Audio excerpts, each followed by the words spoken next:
Aleluia. Quero que a igreja fique de pé em nome de Jesus. Vamos orar pelo nosso pregador nesta noite, presbítero Tiago Parazuelo, que vai trazer a palavra nesta noite, vai trazer o melhor para a nossa vida espiritual nesta noite. Soberano e eterno Deus, Senhor, muito obrigado. Nesse momento aqui estamos te adorando, te exaltando neste lugar o teu nome. Senhor, ouvimos hinos, meu Senhor, palavra, meu Senhor, que edificamos o nosso coração. Mas nesse momento o teu filho, ele estudou, e nesse momento ele vai trazer o melhor e o alimento para a nossa vida, que é a palavra, esta palavra que edifica, santifica e nos prepara para o céu. Toma o teu filho em tuas mãos nesse momento, em nome de Jesus, e graças a Deus. Amém. Quero cumprimentar a Santa Igreja com a santa e gloriosa paz do Senhor Jesus. Amém, meus amados irmãos. Eu vou fazer a leitura do texto com os irmãos, e aí nós vamos conversando, dando introdução e ministrando a palavra do Senhor. O texto está no Salmo 109, Salmo 109, verso 21 até o 27. Salmo 109, do verso 21 até o verso 27.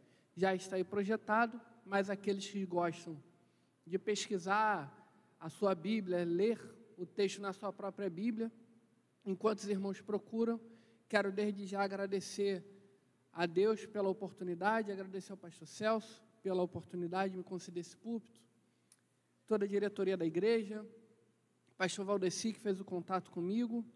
Sou muito grato a Deus por esse momento, ciente da responsabilidade que é grande. Diz assim o texto: mas tu, ó Senhor, sê comigo por amor do seu nome, porque a sua misericórdia é boa, livra-me, porque estou aflito e necessitado, e dentro de mim está aflito o meu coração. Eis que me vou como a sombra que declina, sou sacudido como um gafanhoto. De jejuar estão enfraquecidos os meus joelhos, e a minha carne emagrece. E ainda lhe sirvo de opróbrio. Quando me contemplam, movem a cabeça.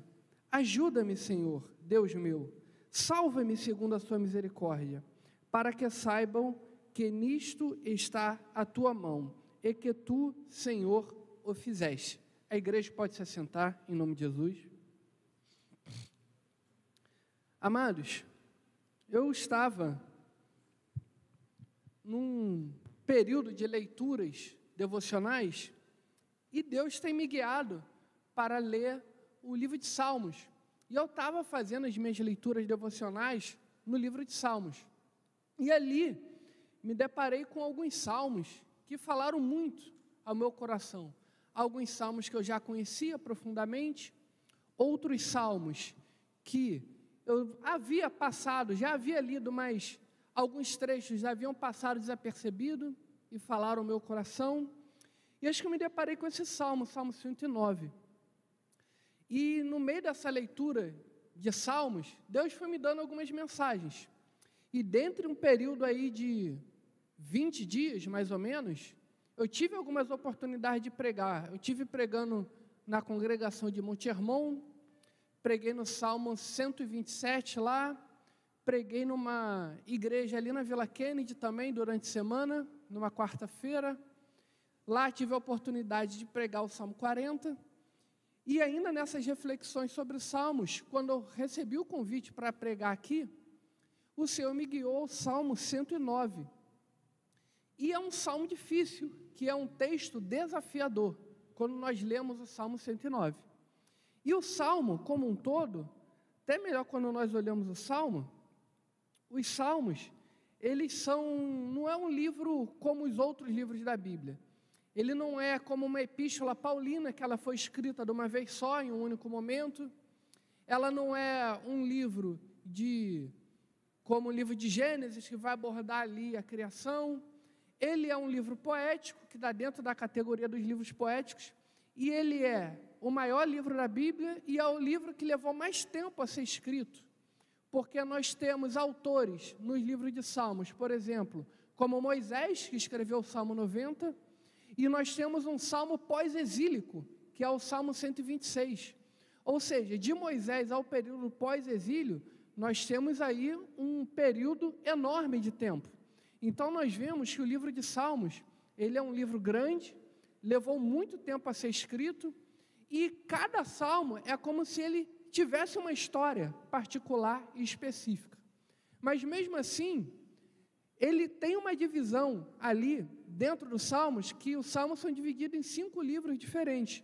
Então, o livro 1, que é do 1 ao 41, o livro 2, do 42 ao 72, o livro 3, do 73 ao 89, o livro 4, que é do Salmo 90 ao 106, o livro 5, que é do 107 ao 150. E esse Salmo 109, ele está nesse livro 5, mas, além disso, ele está em uma categoria que nós chamamos aqui de salmos imprecatórios. Porque eu não li aqui a parte das imprecações desse salmo. E aqui, imprecações, nós podemos entender que são salmos de vingança, salmos de revanche, são salmos aí que falam uma profunda angústia, dor e sofrimento do salmista, que ele está tão atolado no seu sentimento de sofrimento, que quando ele ora e ele registra essas orações, ele coloca ali desejos de vingança. E nós vamos encontrar alguns salmos que são esses salmos imprecatórios. Nós temos o Salmo 2, o Salmo 37, o Salmo 69, o Salmo 79, o Salmo 109, que é esse que nós vamos estudar, o Salmo 139 e o Salmo 143. Todos esses salmos são salmos que compõem imprecações, que compõem vinganças. E quando nós lemos esse tipo de texto, nos causa uma reflexão muito grande, que é como nós vamos ler um texto bíblico que está falando ali de desejo de vingança, que está desejando mal para os inimigos, como nós vamos aplicar isso ao Evangelho?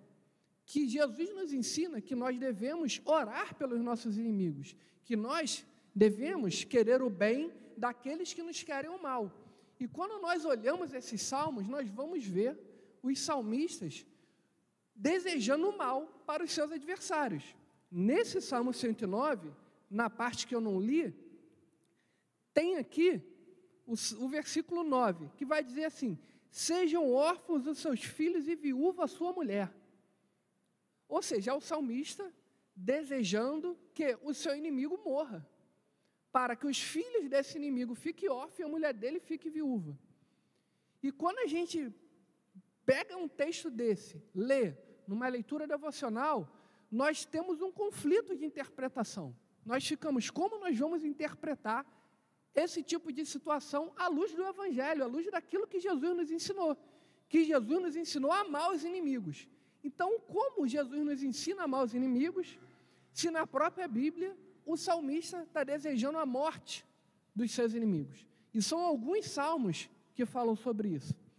E nós podemos enxergar de duas formas. Uma delas é que nós podemos enxergar os inimigos nos salmos como sendo inimigo das nossas almas, sendo Satanás e seus demônios. Então, quando nós lemos esses salmos, que tem imprecações, que tem aqui vinganças, que tem desejos de maldade para contra os inimigos, nós podemos interpretá-lo e olhar da seguinte forma: olha, esses desejos de vingança, esses desejos de sentimentos malignos contra os inimigos, nós podemos enxergar esse inimigo como sendo Satanás, o inimigo das nossas almas, como sendo os seus acéfalos, os seus demônios, e nós desejamos o mal para eles. E nós podemos também enxergar da seguinte forma: que o salmista ele foi profundamente sincero diante de Deus. Que o salmista, ele colocou o sentimento que ele estava sentindo diante de Deus.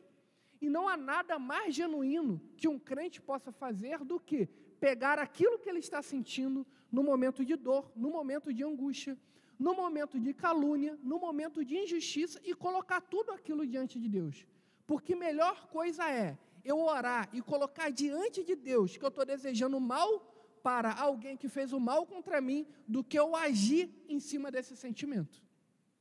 Então, quando nós olhamos desta forma esses textos, nos traz um alívio maior. Por quê? Nós vamos olhar e nós vamos entender o seguinte, que diante de Deus não adianta nós maquiarmos as nossas orações, não adianta nós colocarmos palavras bonitas, palavras enfeitadas e querer maquiar o nosso sentimento, quando Deus sabe exatamente como nós estamos nos sentindo.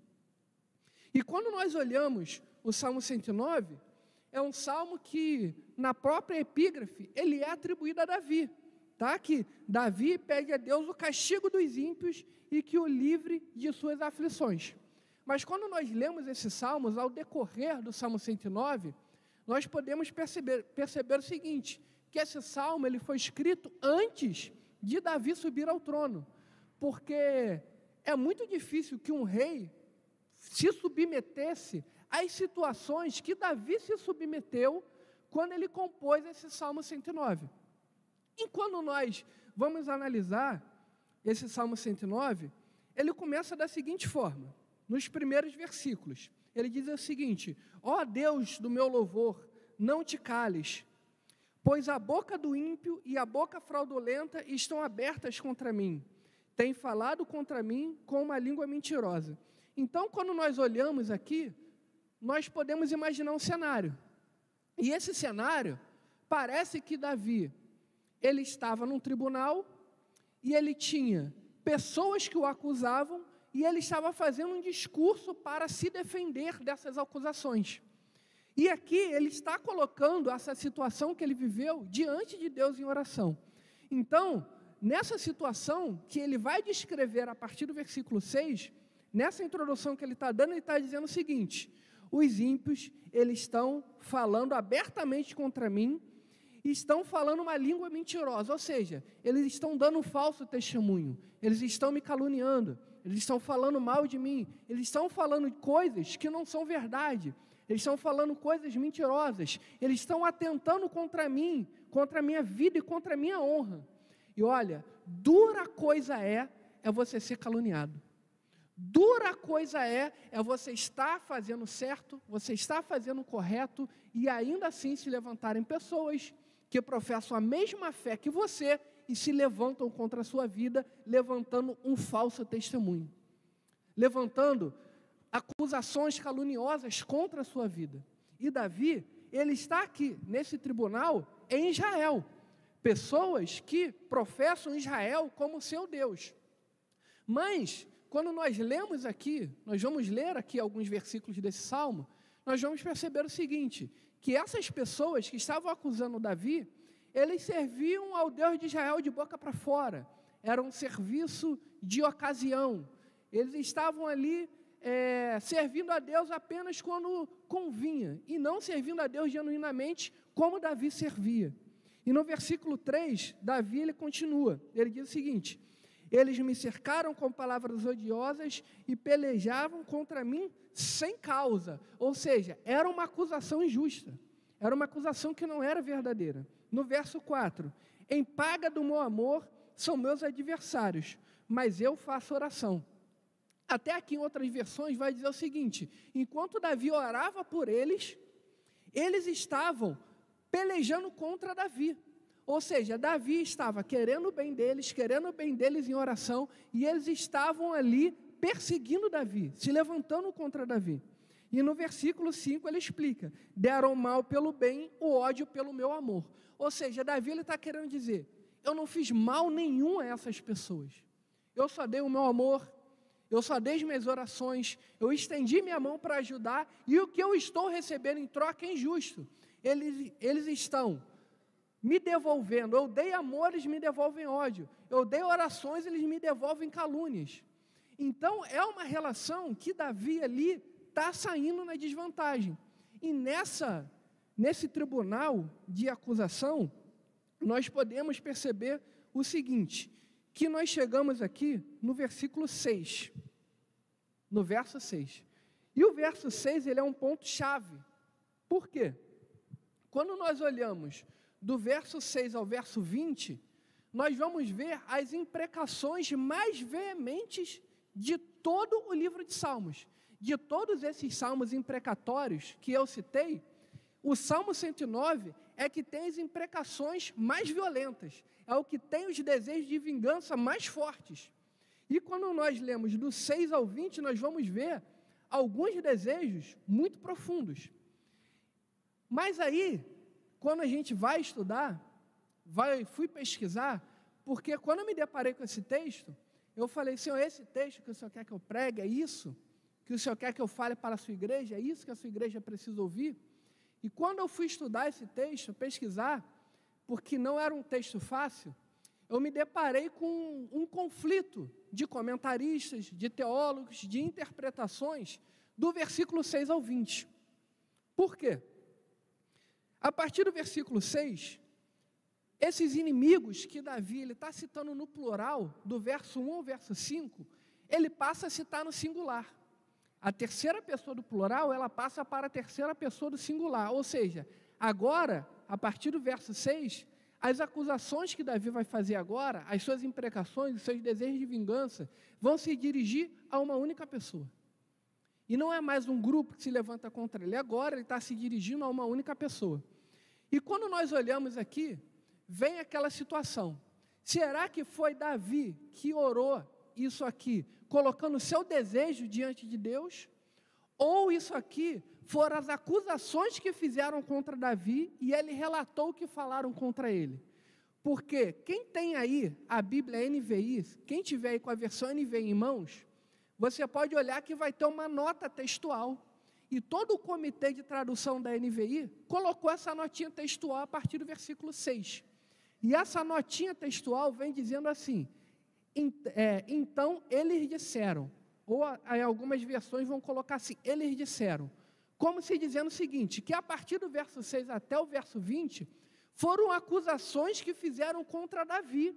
E Davi está replicando isso diante de Deus para dizer o seguinte, olha só, Senhor, o que estão falando de mim?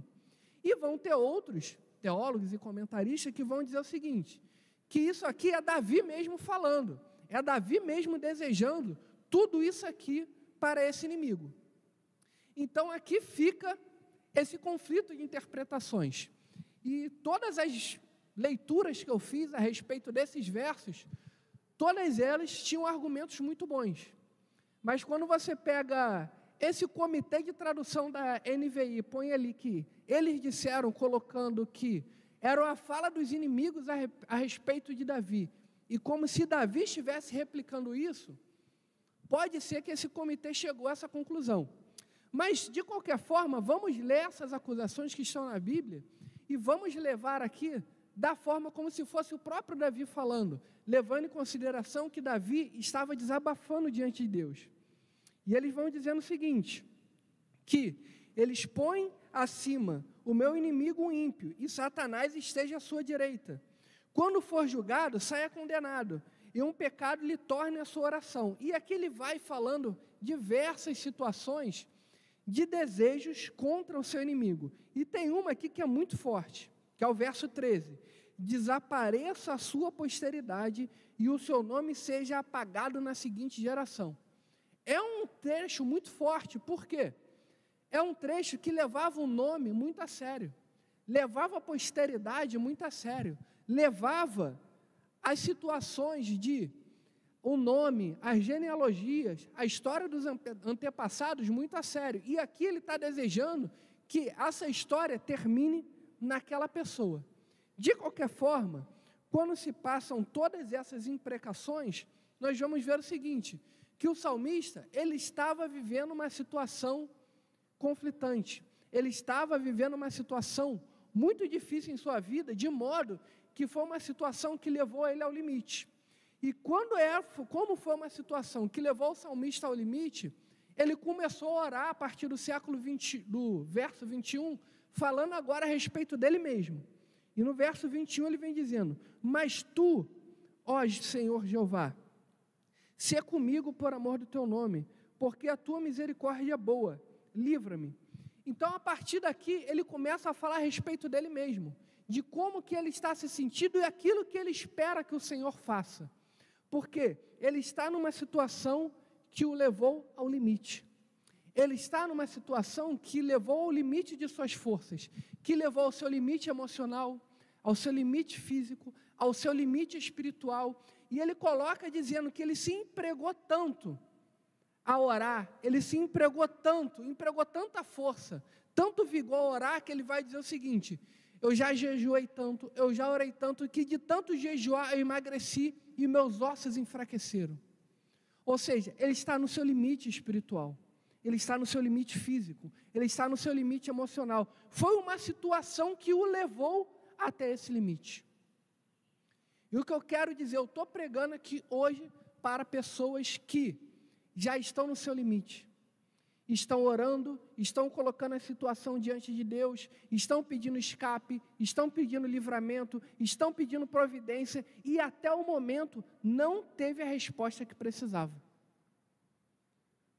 Porque vão ter situações em nossas vidas que vão nos levar a uma situação que nós vamos buscar por provisão, nós vamos buscar por livramento, nós vamos buscar intensamente, nós vamos fazer, empregar toda a nossa força, e nós vamos chegar ao momento de nossas vidas que nós vamos dizer o seguinte para Deus: Senhor, eu não sei mais o que fazer para essa situação mudar. Eu não sei mais o que fazer para que essa situação que eu estou vivendo hoje, ela mude. Eu não sei mais o que fazer para que a minha vida mude, para que alguma coisa mude. Eu ainda estou vivendo uma situação que eu não quero mais viver. Mas, Senhor, eu estou orando, eu estou buscando, eu estou fazendo certo, eu estou fazendo a Tua obra, eu estou fazendo o Teu querer, a Tua vontade, eu estou fazendo tudo que eu posso, mas eu não sei mais o que fazer, porque eu ainda não tive a resposta que eu queria. Nós estamos vendo o salmista, ele chegando no limite. Ele está numa situação que ele não sabe mais o que fazer. Ele diz: porque estou aflito e necessitado, e dentro de mim está aflito o meu coração, que é o verso 23. Ele está dizendo o seguinte: ele está numa situação que ele está tão necessitado, que ele não sabe mais o que fazer. Ele está descrevendo a situação emocional, física e espiritual que ele está vivendo nesse momento. Ele está falando o seguinte: eu estou necessitado, eu estou precisando de ajuda, eu estou precisando de livramento, eu estou precisando de providência, eu estou precisando que alguma coisa aconteça, porque a situação que eu estou vivendo, eu não aguento mais viver. Pode ser uma situação emocional tão grande, que afeta o seu físico. Às vezes, é uma situação que vai te causar uma ansiedade muito grande, que vai afetar sua pressão, que vai afetar seu sono, que vai afetar suas relações. Isso aí vai te afetando, vai te levando ao limite emocional, então você está falando: Senhor, eu estou fazendo tudo o que está ao meu alcance, mas até o momento, até agora, a resposta que eu espero, a resposta que eu quero ouvir, o livramento que eu quero receber, o quadro que eu quero que mude, o escape que eu quero que venha, a providência que eu estou esperando, ainda não veio.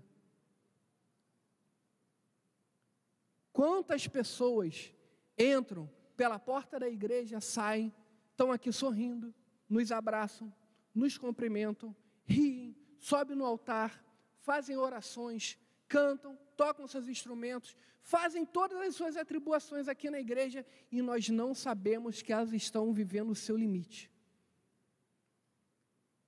E às vezes, é um abraço, é uma palavra despretensiosa, que vai dar força para essa pessoa seguir um pouco mais adiante.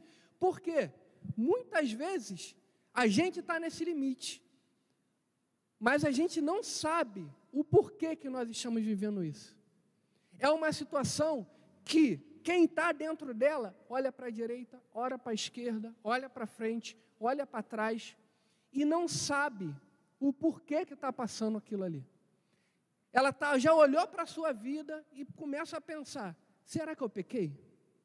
Será que eu estou fazendo alguma coisa de errado? Será que eu estou fazendo alguma coisa que está me levando a viver tudo isso? Por que será que a resposta favorável ainda não veio? Senhor, será que eu estou errando em alguma coisa?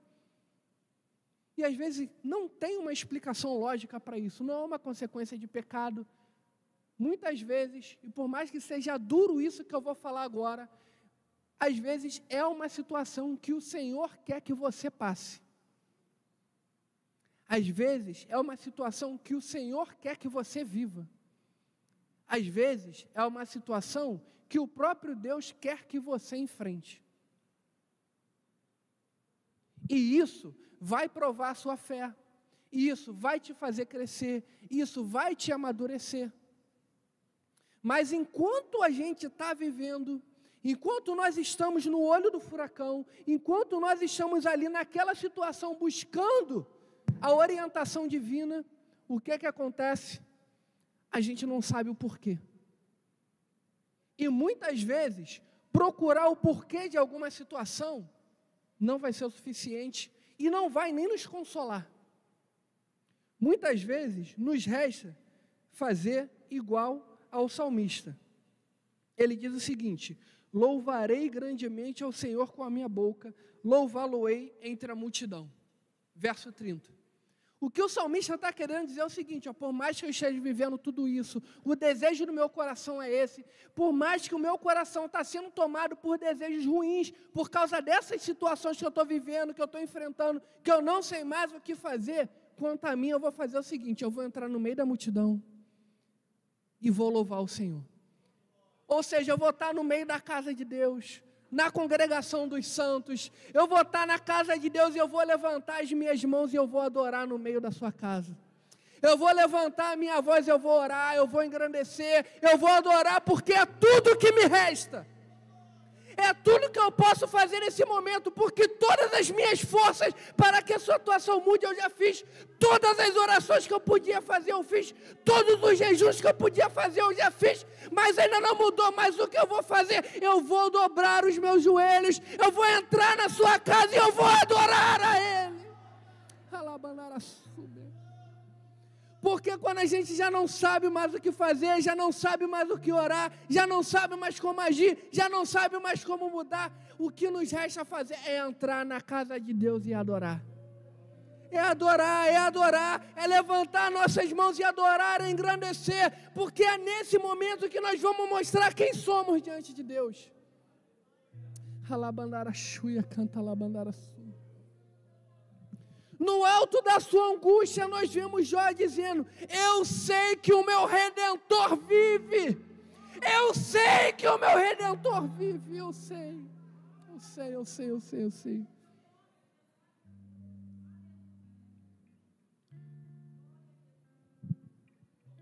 Porque a gente entra na igreja, nós estamos vindo para a casa do Senhor, mas só Deus sabe como é que está a nossa mente.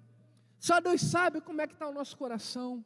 Só Deus sabe como é que estão familiares nossos. Só Deus sabe como é que está a nossa casa. Só Deus sabe como é que está a situação que estamos vivendo no nosso trabalho. E aí nós viemos para a casa de Deus.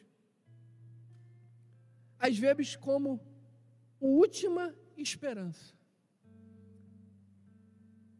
Buscando de Deus uma resposta que muitas das vezes já nós não sabemos quando mais virá. Mas nós mantemos a nossa força, a nossa fé diante de Deus. Porque por mais que nós enfrentemos situações como essa, como está aqui no verso 26, olha o que ele fala: ajuda-me, Senhor Deus meu, salva-me segundo a sua misericórdia. A angústia que ele está vivendo é tão grande, que ele está pedindo salvação. Ele está pedindo agora salvação. Senhor, me salva, me socorre. Já não é mais um pedido de ajuda simples. Já não é mais o Senhor, me ajuda, me envolve com a tua graça, me envolve com o teu poder. Senhor, me ajuda a passar pelas determinadas situações, pelas lutas do dia a dia, não. Já é um grito de socorro. Já é o grito de uma alma aflita, de uma alma angustiada.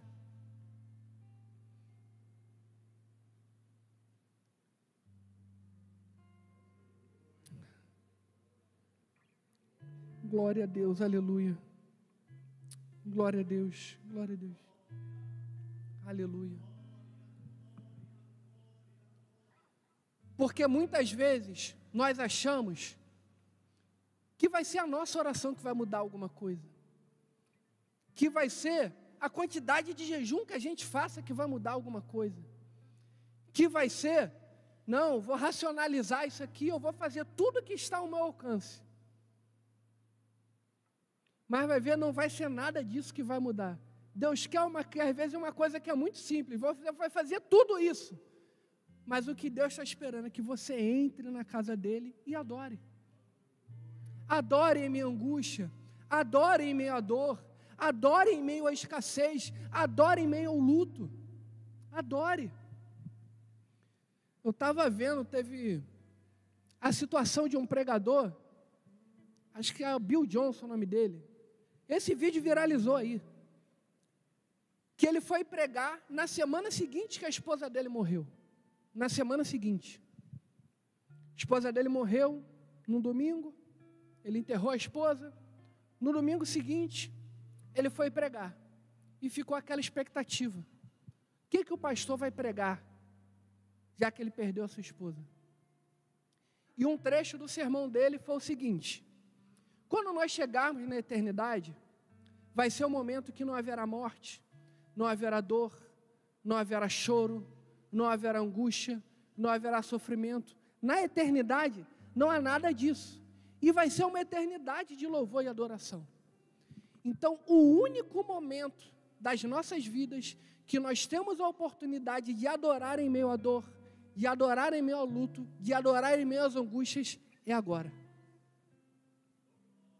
É o único momento de nossas vidas que nós podemos entregar para Deus esse perfume de adoração, que é um cheiro de adoração, que é uma adoração em meio à dor. Esse perfume, essa fragrância só chega diante de Deus nessa vida. É só nesse momento que nós estamos vivendo. É nesse momento que eu e você estamos vivendo.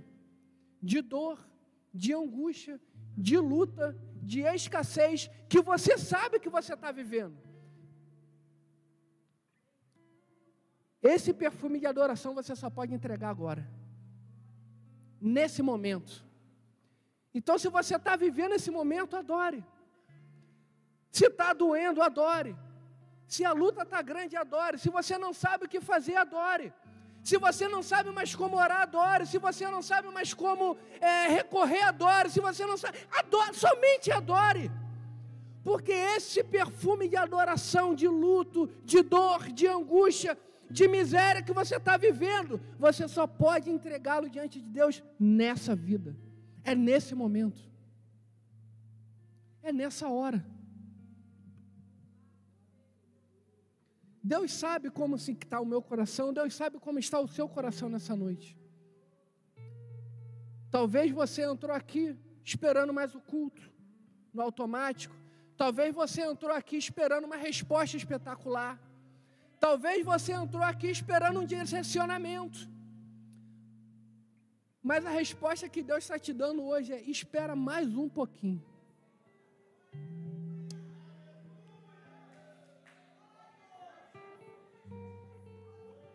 Espera mais, aguenta mais um pouco. Você acha que não tem mais força, mas Deus está dizendo: você tem, você é mais forte, dá para ir mais um pouquinho. Dá para aguentar mais um pouco, dá para você caminhar, você aguenta, vai, está chegando o momento, está chegando a hora, mas eu preciso que você aguente mais um pouco.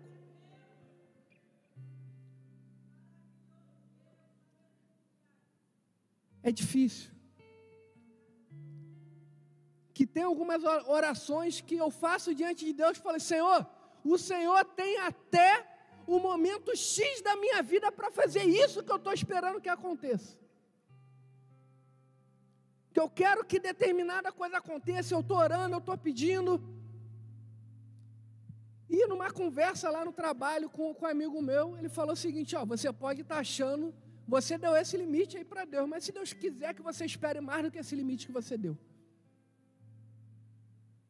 Se Deus quiser que você espere mais do que esse prazo que você estabeleceu.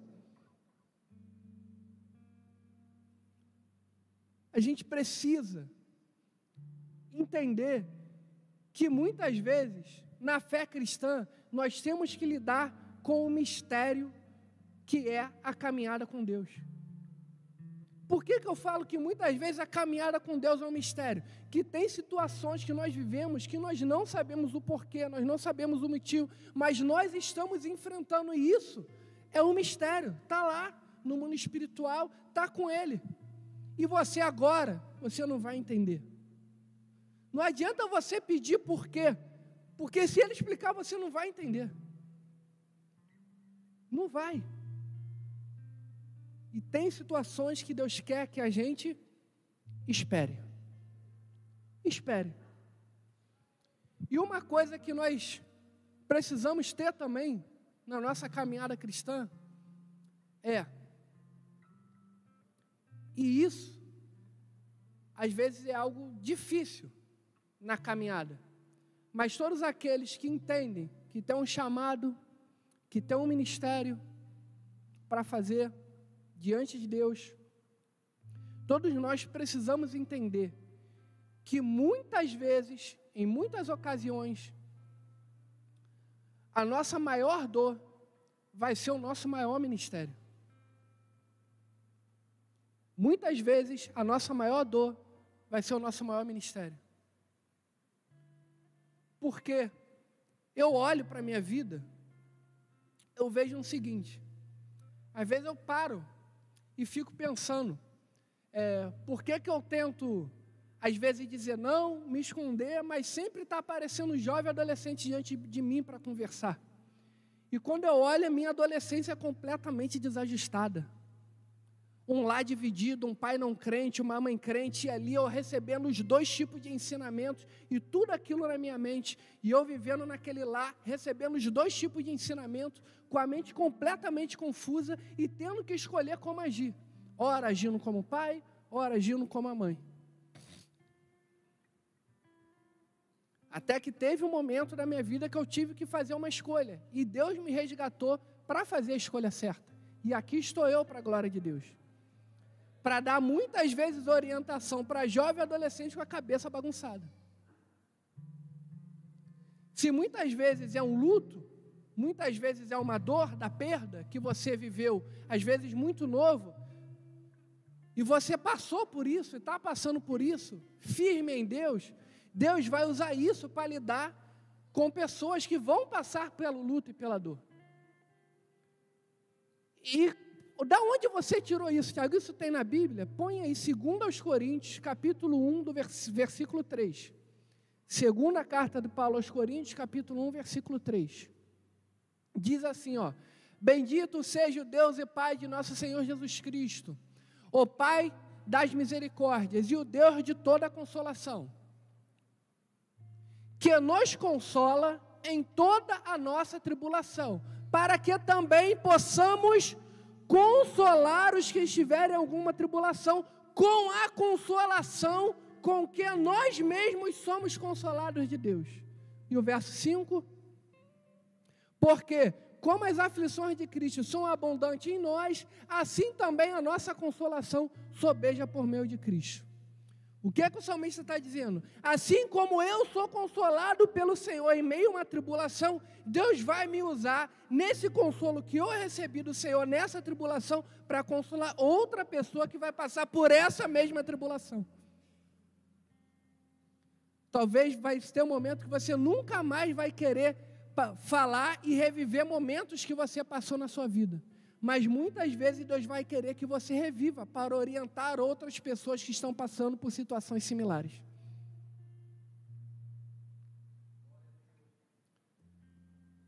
E isso tem várias áreas.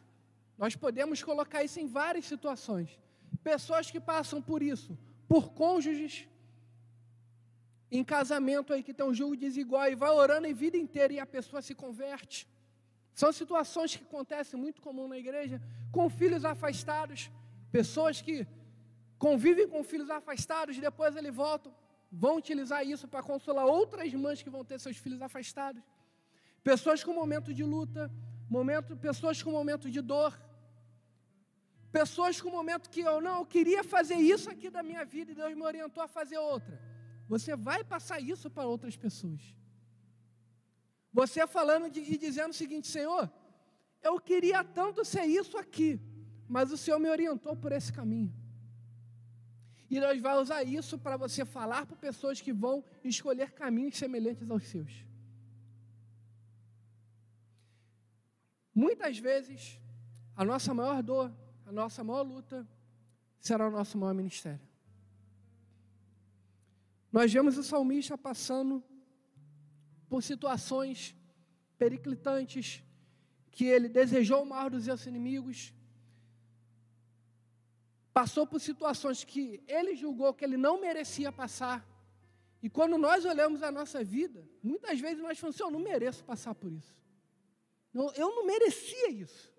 Eu não merecia. E nós, muitas vezes, com esse mundo de rede social, você fala, olha a sua vida pagando preço. Aí você abre o Instagram, você vê alguém que você sabe que leva o evangelho de qualquer maneira, vivendo coisas que você queria estar vivendo. E isso te afeta. Você vê pessoas que estão vivendo situações que já estão à frente da sua. E você ainda não alcançou aquilo. E muitas vezes isso afeta. E não afeta só jovem e adolescente, não. Estou falando de adultos que já me contaram situações assim. Eu falo, estou pagando preço, eu abro o Instagram, vejo fulano fazendo um monte de coisa. E fulano não quer nada com nada. E você pagando preço ali, e você não está vivendo ainda aquilo que você quer viver. E eu quero te dizer o seguinte, que a gente não tem que se comparar com ninguém. A sua vida é a sua vida. A minha vida é a minha vida. Aquilo que Deus tem para mim, Ele tem para mim. Aquilo que Ele quer que eu viva, Ele quer que eu viva. Aquilo que Ele quer que você viva, Ele vai querer que você viva, que você passe. Então não adianta você querer ficar se comparando a sua vida com a do outro, não.